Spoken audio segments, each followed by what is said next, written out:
असं या पुरस्काराचं स्वरूप आहे. रसिक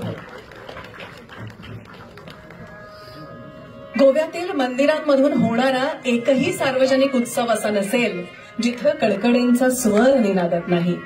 पहाट उगवते तीच मुळी कडकडेंच्या स्वरांनी. तुझ्या कृपेनी दिन उगवे हा पासून वृंदावनी वेणू देवाची द्वारी दत्ताची पालखी पर्यंत कडकडेंचा मंगल स्वर बालपणापासून आमच्या काळजात रुतून बसलेला आहे. मनामध्ये काही पवित्र उदात्त मंगल भाव जागवण्याची ताकद कडकडेंच्या स्वरांमध्ये आहे. संतांच्या वाणीचा खरा अर्थ आमच्या पिढीपर्यंत पोहोचला तो कडकडेंच्या स्वरातूनच.